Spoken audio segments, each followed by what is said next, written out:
Hello. I want to do a video and to dedicate it to the blacks of America. Excuse me, I'm not using the word African American because I don't really like it and don't really think it's a correct thing to call the blacks of America.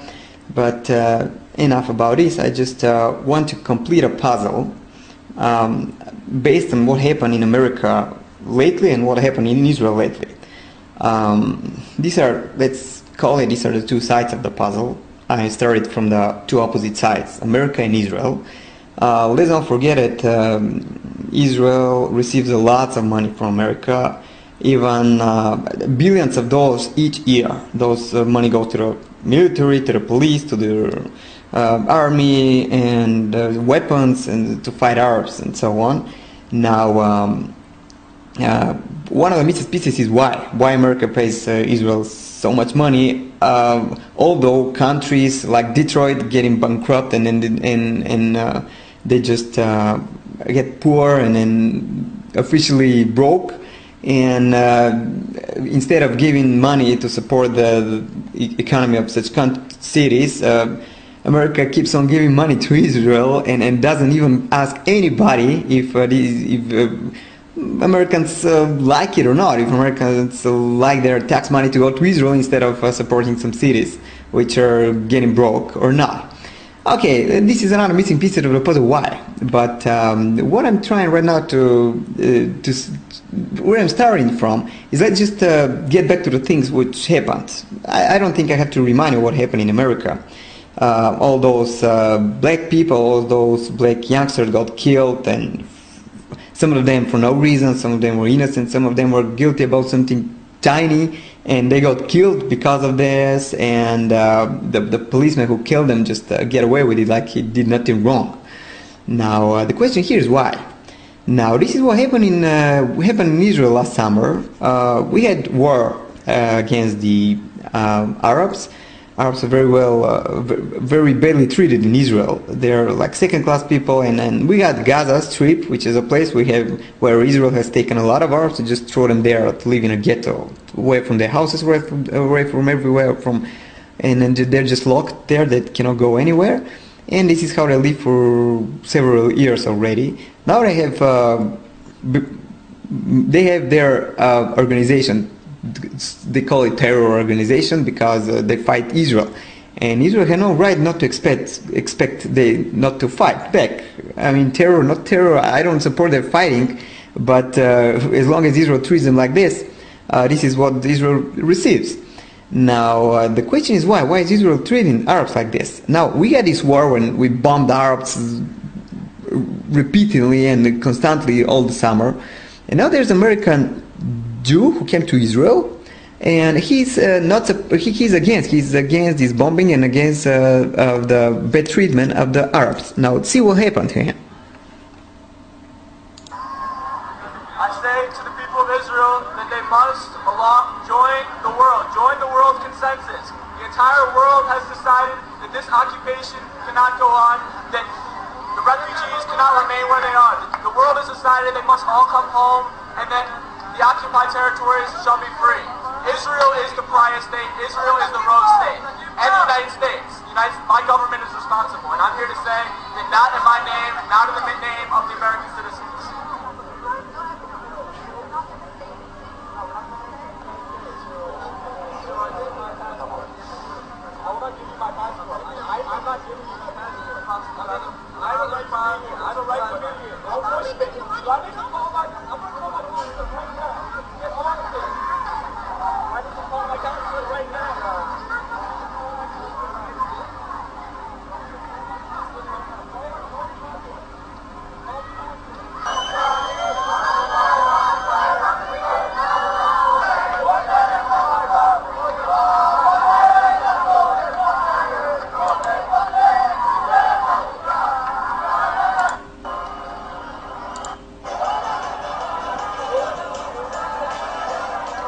This is the same guy right now. Now he's taken by the police. He's beaten by the police, taken down to the floor. Now you can see the policeman put his knee on his head. Take a look, take a look. Both knees on his neck and head and shoulders.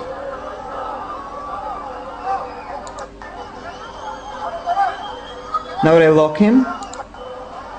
Let me just pull. Now they take him. Take a look how they take him, how humiliated they take him. They pull him like a I don't know, like a donkey.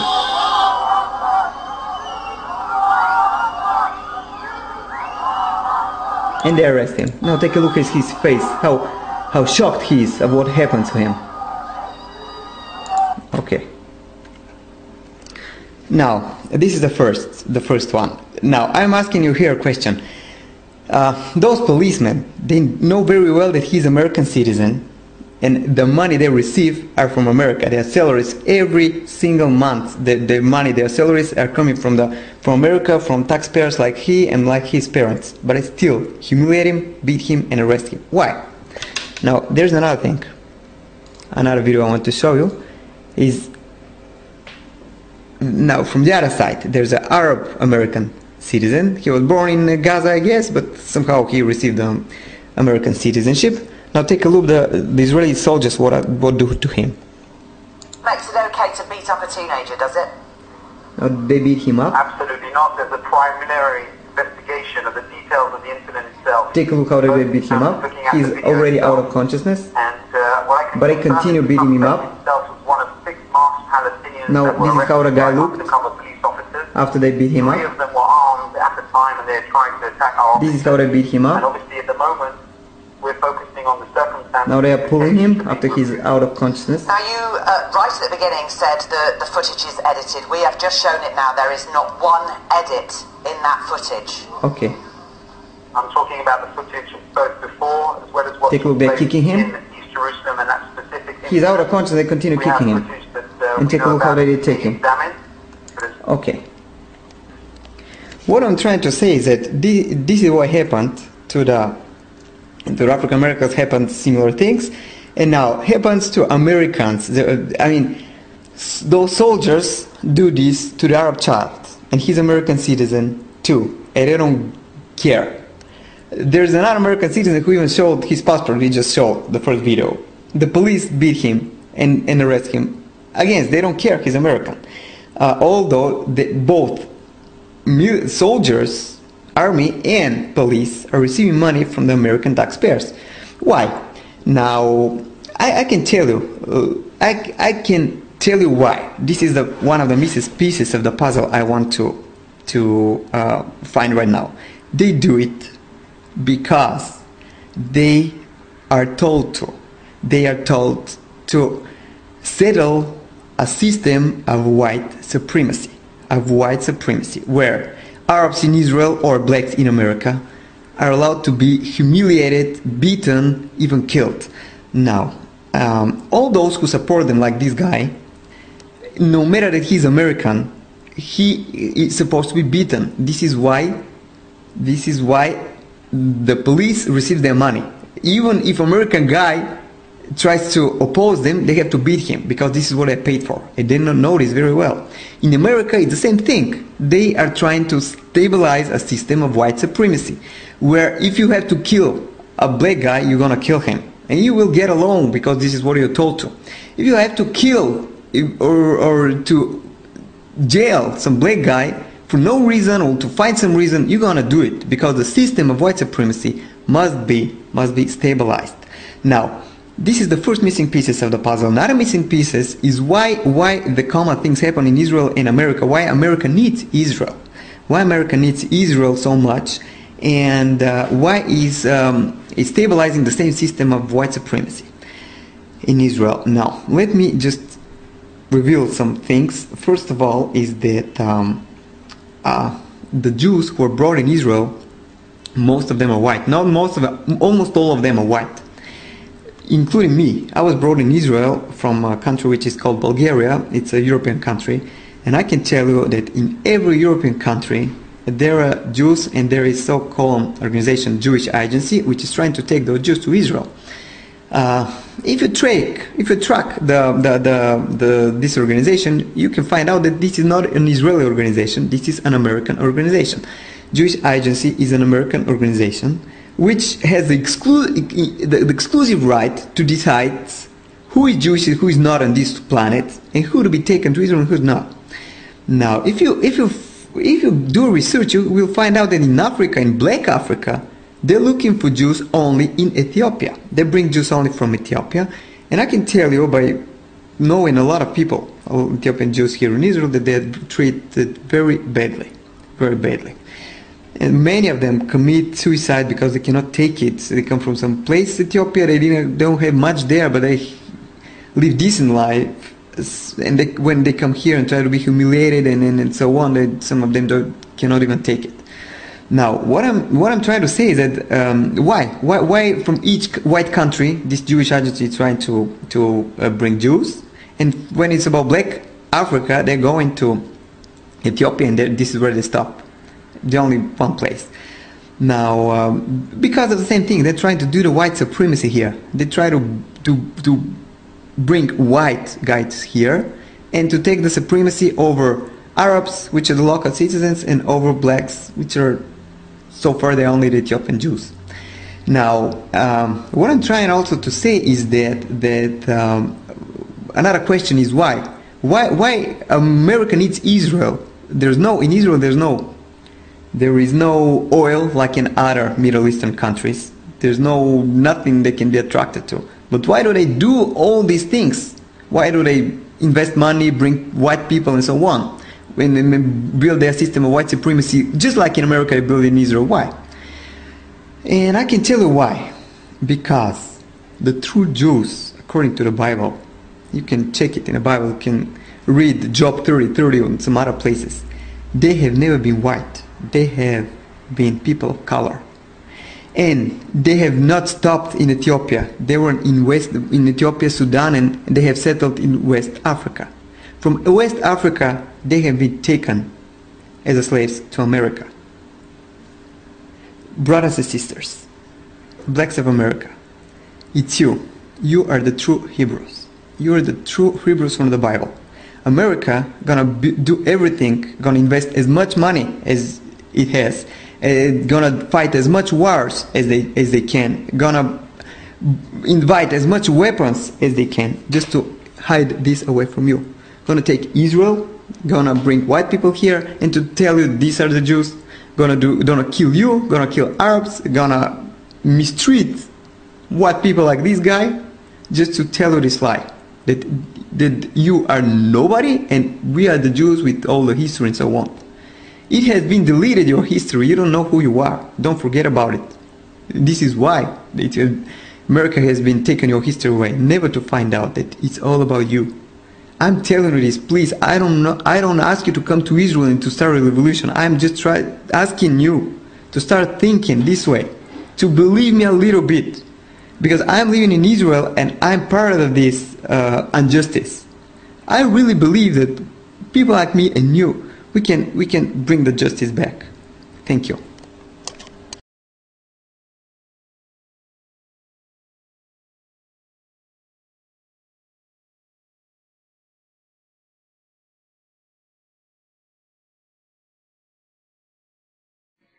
The speaker is Mr. Benjamin Friedman, noted authority on Zionism and all of its schemes.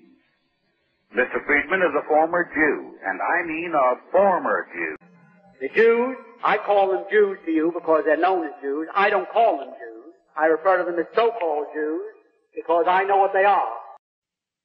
The Eastern European Jews, who form 92% of the world's population, of those people who call themselves Jews, were originally Khazars. They were a warlike tribe that lived deep in the heart of Asia. Khazaria was a large kingdom in Asia which converted to Judaism in the late 8th century, flourished through the 9th, and folded in the 10th. As Khazaria declined, two major groups there, the Magyars and the Kabars, migrated westward into Eastern Europe. Many, if not most, of the Kabars were Jewish. The Magyars, on the other hand, were really Huns, which is where the Hun in Hungary comes from. Historians invariably refer to these groups as Magyars and Kabars, and you'll never hear them talk about a massive Jewish Hun migration, but that's really what it was. They just came out with a new DNA study by Dr. Ilan Elhaik of St. John's Hopkins School of Medicine, one of the most distinguished schools in America. He's Jewish. He says that there is no Jewish people, that all of the Jews in the world came from the Khazars and such. Now, there have been other genetic studies on this. In other words, no one living in Israel today has ancestors who came from Abraham, Isaac, and Jacob. Except for the Sephardic Jews of Middle Eastern Jews. But those are less than 2% of the Jews.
With British Prime Minister Lloyd George up against a wall, Lionel Rothschild and the Jewish Zionists offered the British a deal they couldn't refuse. "We'll bring the United States into the war as your ally and win the war for you," they said, "if you'll promise us Palestine." In April of 1917, President Wilson got the green light and declared war on Germany. Because of overwhelming opposition to the war, Wilson invoked the draft and passed the Espionage Act, forcing Americans to fight or be thrown in jail. On October 24, 1945, the bankster pirates gave birth to their most powerful weapon of global control, the United Nations. According to plan, the British pulled out of Palestine and gave the land to the Jewish Zionists. These Zionist extremists call themselves God's chosen race of people and believe they have a God-given right to the land of the Palestinians.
The Club of Rome is a global network of independent and renowned thinkers. The Club of Rome analyzes today's challenges facing the world, their root causes, and the possible futures in a systematic and holistic manner. The Club of Rome encourages global debate in order to set in motion actions that by the middle of the century will ensure a more secure, equitable, and prosperous world.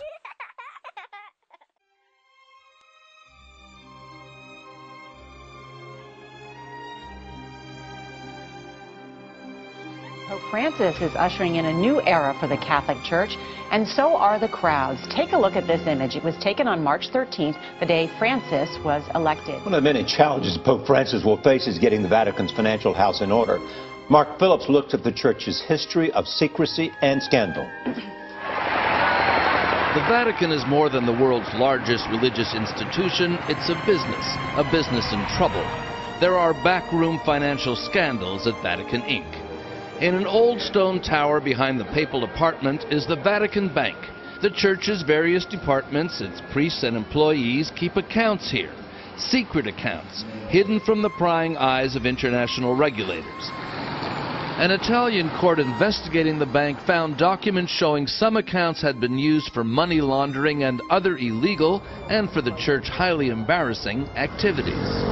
Vatican watchers like Marco Politi have studied the court documents that verified the bank's transactions have not always been kosher. There was money of the mafia who was recycled through the channels of the Vatican Bank, and also bribe money to political parties in Italy went through the Vatican Bank. With dark financial clouds hanging over the Vatican, the European Union insisted the bank open its accounts to public scrutiny. When it was too slow, tourists felt the pinch. When European bankers suspended the Vatican's credit card facilities, visitors couldn't use plastic to buy Sistine Chapel tickets. $30 million of Vatican money in Italian banks was seized and only released when the church promised to reform.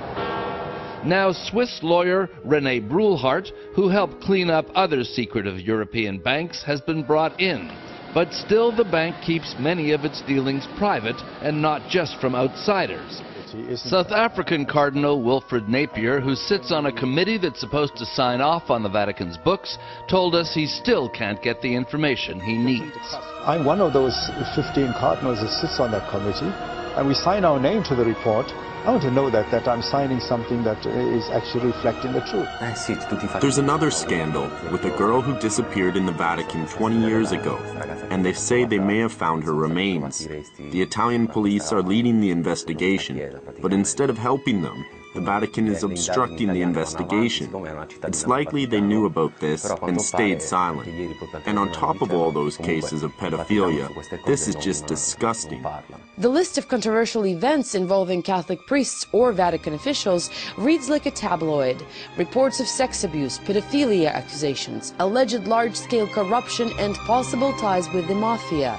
While the media, especially in Italy, has been having a field day with the scandals, the Vatican either stayed silent or rebuffed all accusations. Well, David Lorenz, a director of a group called the Survivors Network of those abused by priests, doubts the new Pope will bring much change to the Vatican.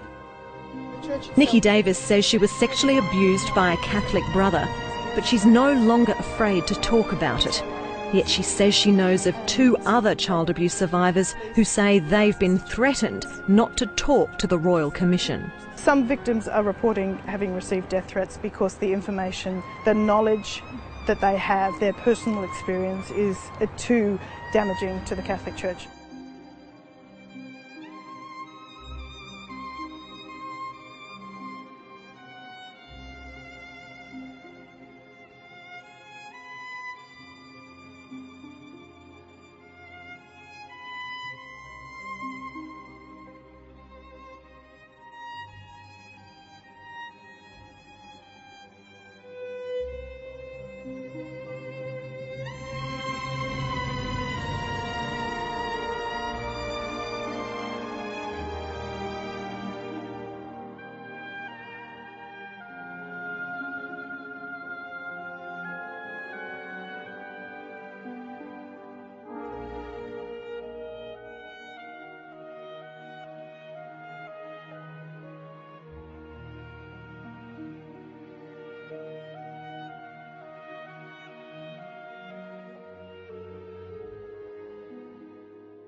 Facebook in particular is the most appalling spying machine that has ever been invented.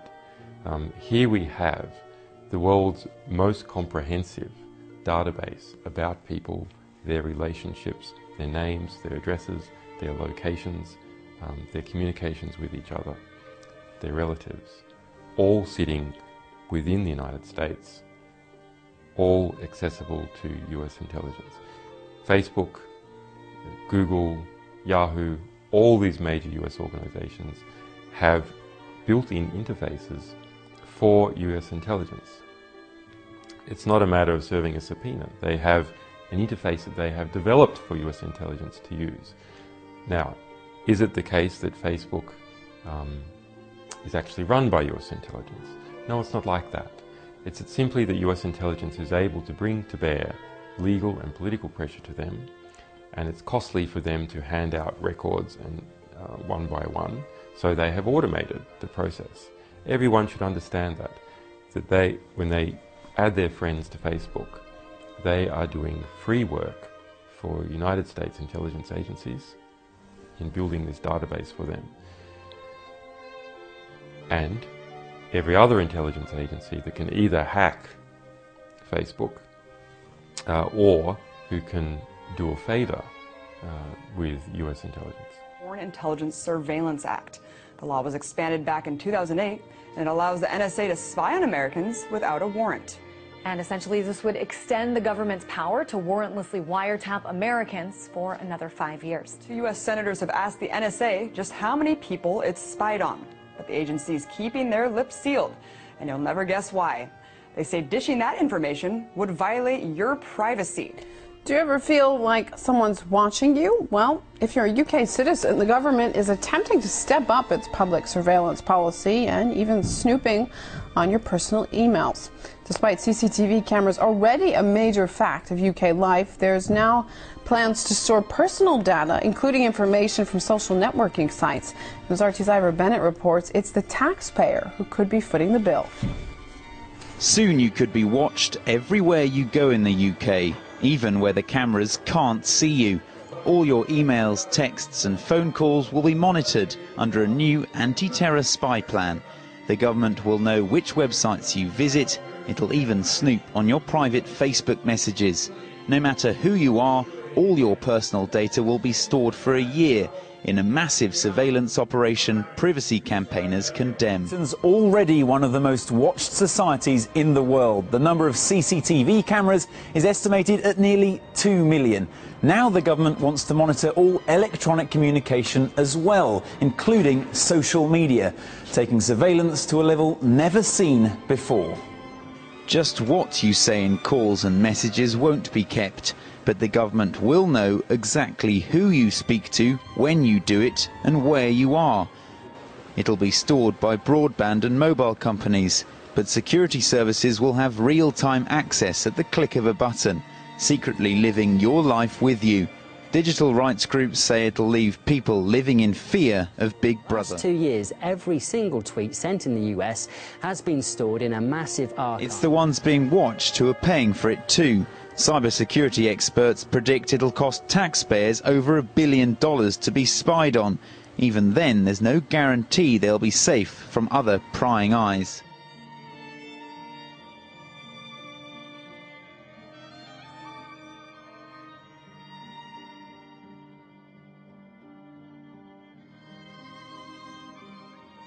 Clear yet why the FBI would neglect to tell activists that there was a potential assassination plot surrounding them. What we do know is that new documents obtained by the Partnership for the Civil Justice Fund, a U.S. human and civil rights advocacy organization, have revealed that the FBI, the Department of Homeland Security, the U.S. military, and private corporations all cooperated together to monitor and investigate Occupy Wall Street protesters as, quote, domestic terrorists and, quote, criminals. Now, the more shocking revelation, the headline of this story, is that reportedly buried deep within the government file, mentions of a plan to use snipers to assassinate Occupy protesters and the movement's leaders in various cities throughout the country. These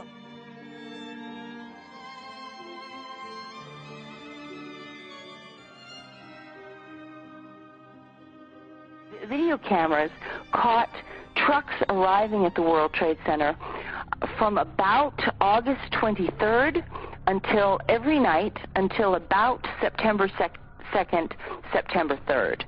And the trucks were arriving at about 3 o'clock in the morning when everybody else had left the building, including the janitorial trucks. And the trucks were leaving at 5 a.m. right before the AAA personalities of Wall Street got to work to start their day.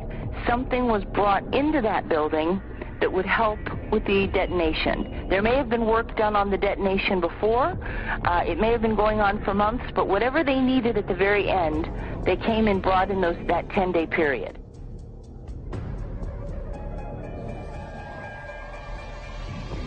purpose of that infiltration was what for? Well, the purpose is what the Roman Catholic system has all the time as her own purpose, is to infiltrate, to penetrate all the areas of life where the Roman Catholic can have control and access for the coming world government.